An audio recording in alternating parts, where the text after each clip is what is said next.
চলেন দেখানো যাক আমাদের এই প্যানেলটি আপনার ফোনের মধ্যে সেট আপ করবেন কীভাবে। সেট আপ করার জন্য আপনিও যদি পারচেস করেন, আপনাকে দেখেন এই ধরনের 4টি লিঙ্ক দেওয়া আছে। এই লিঙ্কগুলো আপনার ফোনের মধ্যে এক এক করে ডাউনলোড করে নেবেন। সবার প্রথমে লিঙ্কের উপরে একবার ক্লিক করে দিবেন এবং ক্রোম ব্রাউজারটিকে সিলেক্ট করে দিবেন। সিলেক্ট করা হয়ে গেলে দেখবেন যে এই ধরনের অপশনটি চলে এসেছে। তারপরে আপনি একটু কষ্ট করে দেখবেন এই ধরনের নীল বর্ণ ধারণ করা আছে এবং ডাউনলোড আইকন রয়েছে। ডাউনলোড আইকনের উপর একবার ক্লিক করে দিবেন, তাহলে দেখতে পারবেন যে ডিটেলস নামের একটা অপশন এসেছে এবং ডাউনলোড শুরু হয়ে গেছে অলরেডি। আপনি এই ডিটেলসের উপর ক্লিক করে দেন এবং ডাউনলোড হয়েছে কিনা সেটা চেক দিয়ে তারপরে সেট আপ করে নেন। আমি যেভাবে সেট আপ করছি আপনিও কিন্তু সেমভাবে কাজ করবেন, কোনো প্রবলেম হবে না, নিশ্চিন্তে ব্যবহার করা যাবে। বেচ এপিকের উপরে একবার ক্লিক করে দেন এবং ইনস্টল অপশনটির উপরে ক্লিক করে দিয়ে ইনস্টল করে নেন। দেখেন আপনার ফোনের মধ্যে এই ধরনের অপশনটি আসতে পারে। এখন এইখান থেকে দেখতে পারবেন যে মোর ডিটেলস নামের অপশন রয়েছে। মোর ডিটেলস অপশনটির উপরে একবার ক্লিক করে দিবেন এবং ইনস্টল এনিওয়ে অপশনটির উপর ক্লিক করে দিয়ে আপনার ফোনে যদি লক থাকে তাহলে লকটি দিয়ে দিবেন, তাহলে কিন্তু ইনস্টল হয়ে যাবে আপনার ফোনের মধ্যে। এটা হলো একটি প্যানেল। আপনার ফোনের যদি চেকার থাকে তাহলে চেক করে নিয়ে আপনার ফোনের মধ্যে ইনস্টল হয়ে যাবে, আর অন্যথায় সিম্পল যেভাবে ইনস্টল হয় সেমভাবে ইনস্টল হয়ে যাবে। ইনস্টল হয়ে যাওয়ার পরে একটা ইনস্টল হয়ে গেছে, আপনার ফোনের মধ্যে যেভাবে আছে রেখে দেন। এখন চলে আসেন দ্বিতীয় ফাইলটির উপরে। দ্বিতীয় ফাইলটির উপরে একবার ক্লিক করে দেন এবং ক্রোম ব্রাউজারটিকে সিলেক্ট করেন। সেমভাবে যে ডাউনলোড আইকন রয়েছে আইকনের উপর ক্লিক করে দেন। দেখতে পারবেন যে এই ধরনের ডিটেলস অপশন রয়েছে এবং এখান থেকে ডাউনলোড হচ্ছে। এখান থেকে দেখতে পারবেন যে আপনার ফোনের মধ্যে এই ধরনের কিছুক্ষণ সময় নিতে পারে। এটা মূলত 459 MB। আপনার ফোনে যদি ফ্রি ফায়ার থাকে, প্লে স্টোরে থাকা ফ্রি ফায়ার, সেটাকে রিমুভ করে দেবেন। তারপরে আমি যেই ফ্রি ফায়ার এটিকে ইনস্টল করতেছেন এই ফ্রি ফায়ারটিকে আপনার ফোনের মধ্যে ইনস্টল করে নিতে হবে। ইনস্টল করা হয়ে গেলে আমার এইখান থেকে কিছুক্ষণ সময় লাগতে পারে, যার কারণে আমি আর এটিকে ইনস্টল করছি না। আপনার ফোনে ডাউনলোড করার পরে কিছুক্ষণ সময় নেবেন, দেন তারপরে এটিকে ডাউনলোড করে নিয়ে আপনার ফোনের মধ্যে ইনস্টল করে নেবেন সেমভাবে। ইনস্টল হয়ে গেলে এখন চলে আসবেন তৃতীয় লিঙ্কের উপরে। জাস্ট এই তৃতীয় লিঙ্কটির উপরে একবার ক্লিক করে দিবেন এবং ক্রোম ব্রাউজারটাকে সিলেক্ট করে দিয়ে সেমভাবে ডাউনলোড অপশনের উপর ক্লিক করে দিয়ে ডাউনলোড করে নেবেন। এটা একটি ফাইল, আপনি সবগুলো লিঙ্ক থেকে এক এক করে ডাউনলোড করে নেবেন। এরপরে মোস্ট ইম্পর্টেন্ট যেটা সেটা প্রয়োজন হবে এমটি ম্যানেজার। অবশ্যই এমটি ম্যানেজার ক্রোম ব্রাউজারটিকে সিলেক্ট করে দিবেন এবং এইখান থেকে সরাসরি দেখতে পারবেন যে ফ্রি ডাউনলোড। এই ডাউনলোড অপশনটির উপরে একবার ক্লিক করে দিবেন, তাহলে দেখতে পারবেন যে ইনস্টল হয়ে গেছে, অথবা আপনার ফোনে কিছুক্ষণ সময় নেবে তাহলে কিন্তু ইনস্টল হয়ে যাবে। দেখতে পারতেছেন আমি যেভাবে দেখে দিচ্ছি আপনিও যদি সেমভাবে কাজ করেন তাহলে কিন্তু ইনস্টল হতে বেশিক্ষণ সময় লাগবে না। এই যে ডিটেলস অপশনটির উপরে ক্লিক করে দিবেন, তাহলে দেখতে পারবেন যে ইনস্টল হচ্ছে কিনা। এটাও মূলত 21.79 MBর। অবশ্যই কিছুক্ষণ সময় লাগতে পারে। যদি আপনার ফোনে নেট স্পিড ভালো থাকে তাহলে অল্প কিছুক্ষণের মধ্যেই হয়ে যাবে। এমটি ম্যানেজার ডাউনলোড হয়ে যাওয়ার পরে তার উপরে একবার ক্লিক করে দেবেন এবং ইনস্টলার প্যাকেজের উপর ক্লিক করে দিয়ে ইনস্টল করে নেবেন আপনার ফোনের মধ্যে। ইনস্টল হয়ে গেলে দেন ওপেন অপশনটির উপরে একবার ক্লিক করে দিবেন। যেভাবে দেওয়া আছে আপনিও কিন্তু সেমভাবে কাজ করবেন, কোনো প্রবলেম নেই। এখান থেকে রিড অ্যান্ড এগ্রি অপশনটির উপর ক্লিক করে দিয়ে ওকে অপশনটির উপর ক্লিক করে দিয়ে এই পারমিশনটি অন করে দিবেন। দেন তারপরে এইখান থেকে আমি যেভাবে সেট আপ করবো আপনিও কিন্তু আপনার ফোনের মধ্যে সেমভাবে সেট আপ করবেন, কোনো প্রবলেম নেই। এখান থেকে একটু ভালোভাবে খেয়াল করবেন, এটা হলো 1 পার্ট এবং এটা হলো 2 পার্ট। আপনিও 2টি পার্টে বিভক্ত করে নেবেন এবং কাজটা আপনার ফোনে যেন সহজভাবে হয় সেভাবে কাজ করবেন, কোনো প্রবলেম হবে না। এখান থেকে অবশ্যই আপনি ডাউনলোড অপশনটির উপরে ক্লিক করে দিবেন। যেই ফাইল 4টি ডাউনলোড হলো আপনার ফোনের মধ্যে সেই ফাইলের ভিতরে প্রবেশ করবেন। আমি একটি ফাইল রেখেছি, সেই ফাইলের মধ্যে রয়েছে। আপনিও যেই লিঙ্কগুলো ডাউনলোড করলেন সেই লিঙ্ক কয়টি অবশ্যই যে কোনো একটি ফোল্ডারের ভিতরে রেখে দিবেন। দেখতে পারতেছেন যে এইখান থেকে কিন্তু অলরেডি ডাউনলোড হয়ে আছে, তারপরেও আমি ভালোভাবে বোঝানোর জন্য আমি একটি ফোল্ডারের ভিতরে রেখেছি, সেই ফোল্ডারের ভিতরে প্রবেশ করতেছি। আপনি কিন্তু যে কোনো একটি ফোল্ডার ক্রিয়েট করে দেন এই লিঙ্কগুলো ডাউনলোড করার পরে সেই একটি ফোল্ডারের ভিতরে রাখবেন। রাখা হয়ে গেলে সবগুলো রাখা হয়ে গেলে দেখতে পারবেন যে এই একটি ফ্রি ফায়ার রয়েছে এবং একটি ফাইল রয়েছে। প্রথমে কাজ হবে এই যে ফ্রি ফায়ার, এই ফ্রি ফায়ার অপশনটির উপরে একবার চাপ দিবেন। তারপরে ইনস্টল অপশনটির উপরে আসবে, জাস্ট ইনস্টল করে নেবেন আপনার ফোনের মধ্যে। একটু কিছুক্ষণ সময় লাগতে পারে, অবশ্যই কিছুক্ষণ সময় দিয়ে যার ফোনের উপরে ডিপেন্ড করে যে সকল পারমিশন চাই সবগুলো পারমিশন অন করে দিয়ে কিছুক্ষণ সময় লাগতে পারে। এই সময়টিকেও মেনটেন্স করে আপনার ফোন অনুযায়ী সেভাবে আপনার ফোনের মধ্যে ইনস্টল করে নেবেন। আবারও ইনস্টল অপশনটির উপরে চাপ দেন এবং ইনস্টল করে নেন আপনার ফোনের মধ্যে।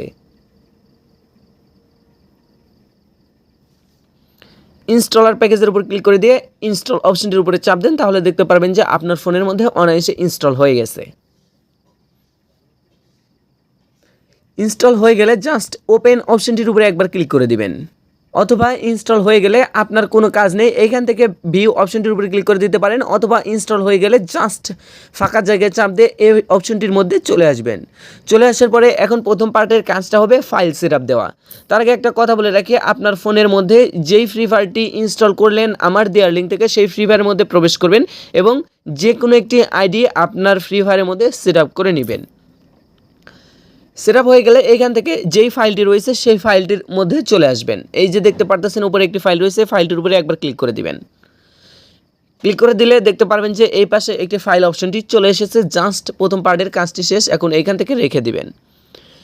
রেখে দেওয়া হয়ে গেলে এইখান থেকে যে দ্বিতীয় পার্টি রয়েছে দ্বিতীয় পার্টের উপরে ক্লিক করে দিবেন এবং এইখান থেকে অ্যান্ড্রয়েড অপশনটিকে সিলেক্ট করে দিয়ে ডাটা অপশনটির উপরে ক্লিক করে দিবেন এবং ওকে অপশন চাইবে। জাস্ট যেভাবে পারমিশন চাই সব কিছু পারমিশন আপনার ফোনের মধ্যে দিয়ে দিতে হবে।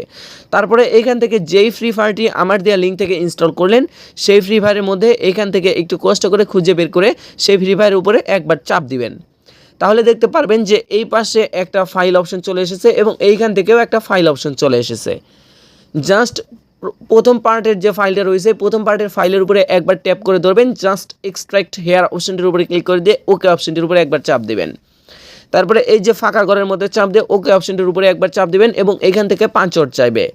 আমি যে পাসওয়ার্ড দিচ্ছি আপনিও কিন্তু সেম পাসওয়ার্ড দিবেন, কোনো প্রবলেম হবে না। অবশ্যই ভিডিওটি ভালোভাবে দেখবেন, একবার দেখে না বুঝলে 2 থেকে 3 বার দেখে ভালোভাবে ট্রাই করার চেষ্টা করবেন, কোনো প্রবলেম নেই। দেখতে পারতেছেন আমি যে পাসওয়ার্ডটি দিলাম আপনিও কিন্তু সেম পাসওয়ার্ড দিবেন, কোনোই প্রবলেম হবে না। জাস্ট ওকে অপশনটির উপরে একবার ক্লিক করে দিবেন। তারপরে এইখান থেকে কিছুক্ষণ সময় নেওয়ার পরে এই যে দেখতে পারতেছেন যে নীল বর্ণ ধারণ করলো, আপনার ফোনেও অবশ্যই নীল বর্ণ ধারণ করবে, কোনো প্রবলেম নেই। এইভাবেই সেটআপ দিবেন। এরপরে যে কাজটি হবে আপনার এমটি ম্যানেজারটিকে এইখান থেকে সরিয়ে দিবেন।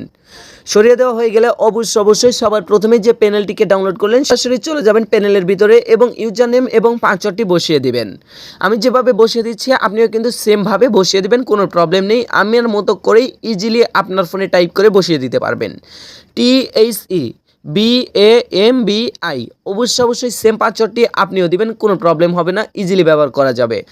ইউজার নেম দিলাম, এখন দিতে হবে পাসওয়ার্ডের জায়গাও সেম দিবেন THEBAMBI। অবশ্যই এইভাবে লিখে দিবেন, কোনো প্রবলেম হবে না। আপনি কিন্তু ভালোভাবে দেখে তারপরে দিবেন। তারপরে যে কাজটি করতে হবে এখান থেকে নিচের দিকে যে পারমিশনস অপশনটি রয়েছে এই পারমিশনস অপশনটির উপরে একবার ক্লিক করে দিবেন। আমি ভালোভাবে দেখানোর জন্য কালারটা একটু চেঞ্জ করে দিচ্ছি, যেহেতু দুটোই হলুদ যার কারণে আমি একটু বড় করে দিলাম। তারপরে এই যে পারমিশনস অপশনটি রয়েছে এর উপরে একবার ক্লিক করে দিবেন। তারপরে এখান থেকে অ্যালাউ পারমিশন দিয়ে দিবেন দিস ফাইল এবং অ্যালাউ পারমিশন। এইখান থেকে কাজটি না হলে যদি এইখান থেকে অনেক ক্ষেত্রে দেখা যায় যে ক্যান্ট ইউজ দিস ফোল্ডার লেখা এসেছে, সবার ক্ষেত্রে কিন্তু একই না। Just can't use this folder অপশনটি আসলে যে কোনো একটি ফোল্ডার সিলেক্ট করে নেবেন, দেন তারপরে ইউজ দিস ফোল্ডারের উপর ক্লিক করে দিবেন। তারপরে কিন্তু আপনার এই কাজটি হয়ে যাবে। দেন ইউজ দিস ফোল্ডারের উপর আসার পরে আপনি চলে যাবেন এইখান থেকে একটু ব্যাগে দিবেন, ইউজ দিস ফোল্ডারের উপর ক্লিক করে দিবেন। তারপরে এখান থেকে আপনার কাজটি হয়ে গেলে আপনি সরাসরি ব্যাগে দিবেন, অথবা আপনার ফোনে ওকে অপশনটি চাইবে, জাস্ট ওকে অপশনটির উপরে একবার ক্লিক করে দিবেন এবং প্যানেলটির মধ্যে আবার আসবেন, সেমভাবে পাসওয়ার্ডটি দিয়ে দিবেন। এরপরে লগ ইন অপশনটির উপরে একবার ক্লিক করে দিবেন। এইখান থেকে জাস্ট আপনার ফোনের যে পারমিশনটি চায় এই পারমিশনটি দিয়ে ওকে অপশনটির উপরে ক্লিক করে দিবেন। এখান থেকে দেখতে পারবেন যে এই ধরনের একটি অপশন বের হয়ে এসেছে। জাস্ট এই অপশনটির উপরে একবার ক্লিক করে দিয়ে এইভাবে ওকে অপশনগুলো চালু করে দিবেন এবং অ্যালাউ পারমিশন দিয়ে দিবেন। সবগুলো কিন্তু সেম প্রসেস, সেম কাজ, কোনো প্রবলেম নেই। নিশ্চিন্তে এই অপশনগুলো অন করে দিতে পারেন, তাহলে কিন্তু দেখতে পারবেন যে আপনার ফোনে ব্যবহার করা যাচ্ছে স্মুথলি। অ্যালাউ পারমিশন দিয়ে দেওয়া হয়ে গেলে এখান থেকে বেরিয়ে চলে আসবেন এবং এখানে দেখতে পারতেছেন ক্লিয়ার অপশনের উপর চাপ দিয়ে এই যে আইকনটি রয়েছে এখান থেকে ক্রস আইকন নেই, জাস্ট এই যে আইকনটি দেখতে পারতেছেন এই আইকনটির উপরে একবার ক্লিক করে দিবেন, তাহলে কিন্তু প্যানেলটি সরাসরি রিমুভ হয়ে যাবে। রিমুভ হয়ে গেলে এখান থেকে সোজাসুজি বেরিয়ে আসবেন এবং এখান থেকে আর দ্বিতীয় কোনো কিছু করতে হবে না, আপনাকে সরাসরি ফ্রি ফায়ারের মধ্যে চলে গিয়ে আপনি ইজিলি গেম প্লে করতে পারেন, কোনো প্রবলেম হবে না, নিশ্চিন্তে ব্যবহার করা যাবে। তবে ভাই একটা কথা, এই প্যানেলটি সেট আপ করার পূর্বে অবশ্যই আপনার ফোনে যদি এটা রিস্টোর দিয়ে নেন তাহলে বেশি ভালো হয়। আমি যেটা দিয়েছি এটা একটা ভাইরাস, কেননা আপনার ফোনে যদি অনেক দিন ধরে রিসেট অর্থাৎ ফ্যাক্টরি রিসেট না দেন তাহলে কিন্তু এটা ওয়ার্ক নাও করতে পারে। যার কারণে বলবো অবশ্যই ফ্যাক্টরি রিসেট দেওয়ার পরে সেট আপ দেবেন, তাহলে স্মুথলি কাজ করবে, কোনো প্রবলেম হবে না। আর অন্যথায় কিন্তু রিস্ক থাকতে পারে, যার কারণে বলবো অবশ্যই আপনার ফোনটাকে ফ্যাক্টরি রিসেট দিয়ে তারপরে এটাকে সেট আপ দিবেন, তাহলে তারপরে আপনার আর কোনো প্রয়োজন পড়বে না পিছনের দিকে তাকানোর। এরপরে আপনার কাজটি শেষ। এখন এভাবে কাজটি করতে পারেন, কোনো প্রবলেম নেই।